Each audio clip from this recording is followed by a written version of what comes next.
Salut, c'est Adam. Voici la première partie de l'histoire de Wednesday Addams, bon visionnage. N'oubliez pas de souscrire. L'épisode commence avec Wednesday Addams entrant dans son lycée, imperturbable face au regard curieux de ses camarades. Elle se dirige d'un pas déterminé vers son casier, qui porte des graffitis dégoûtants faits par des brutes.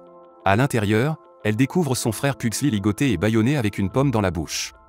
Malgré l'incapacité de Pugsley à identifier les coupables, Wednesday est submergée par une vague de visions, voyant son frère attaqué par les brutes de l'école. Déterminée à prendre les choses en main, Wednesday assure à son frère qu'elle s'occupera de la situation. Dans la scène suivante, Wednesday s'approche avec assurance de la piscine où les garçons qui ont tourmenté Pugsley sont en train de s'entraîner. Malgré leur regard moqueur, Wednesday reste silencieuse, choisissant une autre forme de représailles. Avec une calme glaciale, elle révèle 2 sacs contenant des piranhas. La panique envahit les brutes lorsqu'elle réalise le danger imminent et tente frénétiquement de fuir. Wednesday observe avec satisfaction alors qu'ils se précipitent dans la tête du tyran, prenant sa revanche pour leur cruauté. Dans la scène suivante, nous voyons une grande voiture noire circulant sur la route, transportant la famille Addams, son frère Pugsley, ses parents Gomez et Morticia Addams, et leur majordome Lurch. Pendant que ses parents se livrent à des démonstrations exagérées d'affection, Wednesday broie du noir, mécontente d'être envoyée au pensionnat où ses parents se sont rencontrés et sont tombés amoureux, surtout après avoir été renvoyés. Malgré les tentatives de ses parents de la rassurer sur le fait que l'Académie Nevermore est parfaite pour elle, étant un refuge pour les marginaux, Wednesday reste peu impressionnée et rancunière face à leur insistance pour qu'elle suive leur voie. Alors que leur voiture poursuit son trajet, un camionnette se range à côté d'eux. À l'intérieur, un randonneur exprime sa gratitude au conducteur pour la course et écarte les avertissements concernant le sentier passant près de Nevermore. Pendant ce temps, Wednesday et sa famille arrivent à l'école, un bâtiment de style gothique orné de statues de gargouilles et d'une imposante grille en fer forgé. Ils rencontrent la directrice Wim, une femme bien soignée qui révèle avoir été colocataire de Morticia.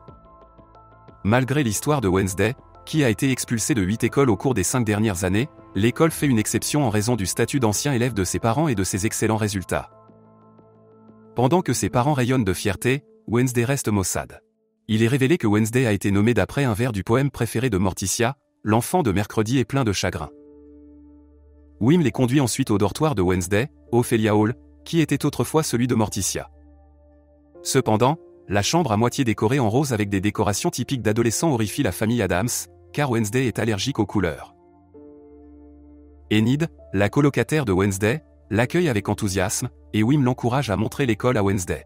Enid explique les 4 principales factions de l'école, les Fagnes, les Furs, les Stoners et les Scales. Elle désigne également la reine Bianca Barclay et son petit ami Xavier Thorpe.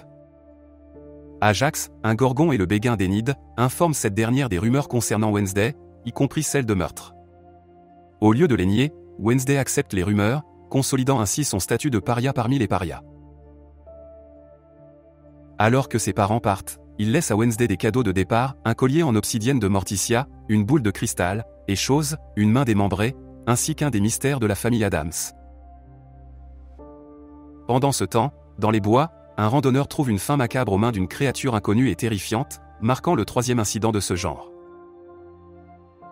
Le shérif Galpin est convaincu que ces meurtres sont liés à Nevermore. De retour à l'école, Wednesday, tout en s'installant dans sa chambre, prend l'initiative de retirer une partie de la couleur de la fenêtre, au grand désarroi de sa colocataire colorée et extravertie, Enid. Leur conflit est interrompu par l'arrivée de Miss Thornhill, leur mère de dortoir et la seule enseignante normie de l'école. Miss Thornhill offre à Wednesday une dahlia noire en guise de bienvenue et expose les règles. Le premier jour de Wednesday à l'école, elle défie Bianca à un match d'escrime pour défendre Rowan, un élève plus faible que Bianca avait harcelé. Proposant un match sans masque ni pointe, Wednesday se fait finalement vaincre, à son grand désespoir. Plus tard, alors qu'elle rentre, quelqu'un tente de la tuer en lui jetant une gargouille dessus, mais elle est sauvée par Xavier. Confuse et quelque peu agacée, Wednesday exige de savoir pourquoi Xavier est intervenu, ce à quoi il explique que c'était instinctif et un moyen de rendre l'appareil. Il révèle que leur grand-mère était amie et raconte un incident d'enfance où Wednesday lui a sauvé la vie lors d'un jeu de cache-cache, l'empêchant d'être incinéré vivant. Chose continue à suivre Wednesday jusqu'à ce qu'il soit finalement découvert caché sous les couvertures de son lit, jurant à contre-séure fidélité uniquement à elle. Plus tard dans l'après-midi, la directrice Wim conduit Wednesday à Jericho pour sa séance de thérapie ordonnée par le tribunal. Malgré l'avertissement de Wim selon lequel elle est sous observation, Wednesday parvient à s'échapper par la fenêtre pendant sa séance.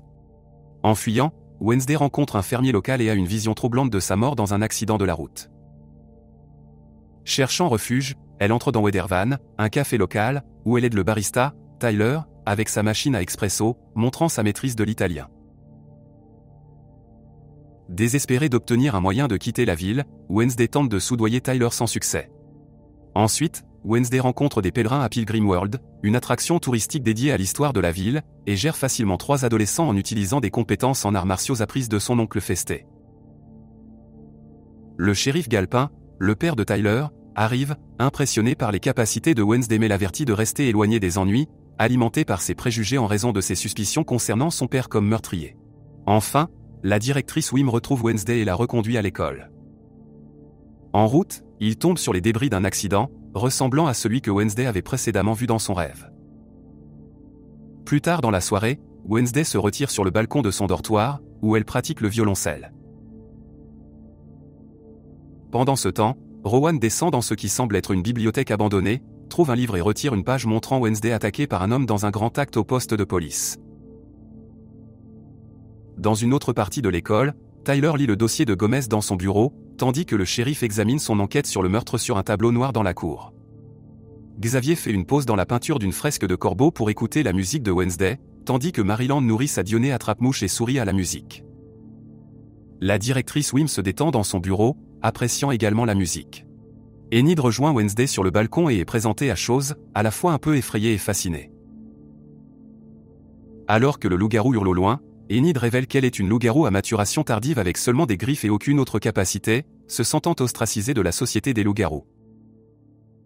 En larmes, Enid demande à Wednesday si elle a déjà pleuré, ce qui pousse Wednesday à partager une histoire d'enfance où son scorpion de compagnie, Nero, a été tué par des brutes. Wednesday a juré de ne plus jamais pleurer, croyant que cela ne change rien. Enid promet de garder le secret, et les deux filles se lient par leur sens commun de bizarrerie. Wednesday demande ensuite à Enid de lui apprendre à utiliser un ordinateur afin qu'elle puisse s'échapper et récupérer sa chambre individuelle.